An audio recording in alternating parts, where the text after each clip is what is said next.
The Anna Hazare's indefinite fast has entered day 3. Now, buoyed by the resurgence of popular support for the movement, Anna Hazare and team have upped the stakes of the war. He has played the emotional card, calling it a do-or-die battle. But is it really a fight to the finish? Team Anna member Kiran Bedi spoke to Headlines Today's executive editor Rahul Kaval on challenges in keeping the momentum going and the game plan to put an arrogant government on the back foot yet again.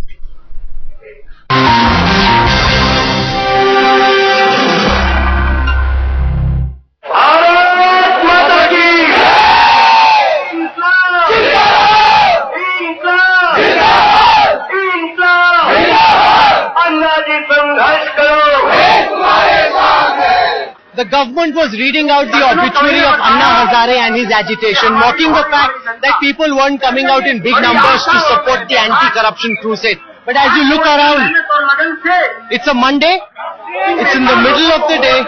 Despite that, people are now coming out in the same sort of numbers that we'd seen last year. What has changed? Joining us now is Dr. Kiran Bedi. You know, the government was very condescending in the manner in which they were making fun of the agitation and saying that it had lost all momentum and steam. You must be very reassured, ma'am, with the fact that people are once again coming out in large numbers. But what you're seeing is reality. This movement doesn't only belong to Anna. There's an Anna in everybody's heart. Anti-corruption crusade is in everybody. They're all fed up of corruption. Anna is in minds and hearts of everybody. They may be with Anna visibly. They may not be visibly not with him or not with him. But there is Anna in their heart, in their head. But one of the reasons, ma'am, why people were beginning to feel slightly disillusioned was probably also because they felt that the agitation was losing its singular focus. That, you know, there were several issues which were all coming out, different people pulling in different directions. Do you think that's had a response on the way people see this agitation? This agitation which is not easy.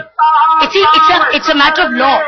It's a matter of law and procedures. And legal literacy in our country will take its own time. And it's come a long, long way.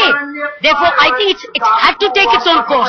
This movement had to take its own course. But the fact is it's moved much faster than the past movements because of the social network and because of the power of the media. Because of the general awareness. It's moved much faster because of technology. But where are you hoping to take this? You know, we spoke to Satyavrat Chaturvedi, who's in the standing committee looking at the Lokpal bill.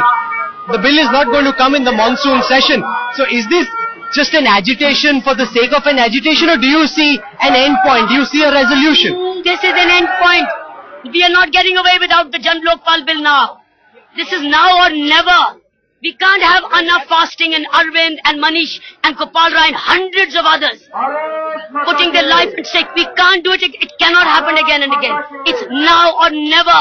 And if the government wants, it can call for a special session. It can redraft its Lokpal bill. It has to redraft it. It's got a horrible Lokpal.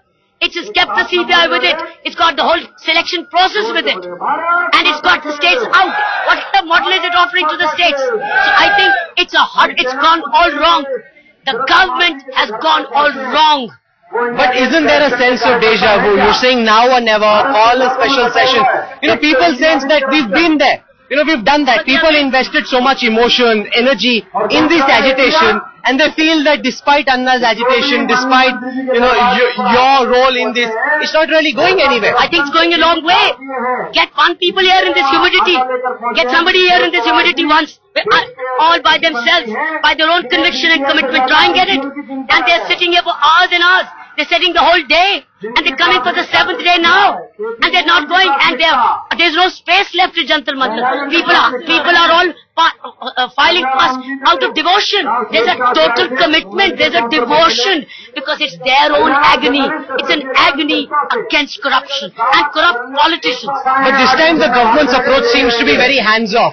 They're nonchalant. They're saying, okay, Anna is agitating, Kiran Bedi is crying herself hoarse, Arvind Kejriwal is on a fast. Doesn't matter. They're not interested. They're not responding. It does matter. They're saying it doesn't matter. But it does matter. Because one day they have to come back to the same people asking for votes with folded hands. With what face will they come back to? With what face? Because we're not stopping here. We're going to go around the country till 2014 and we're going to make them aware. This is what happened. They didn't hear you. Anna was putting himself on the block Arvind did, Manish did, Gopal did, and hundreds other did. Around the country, around the world.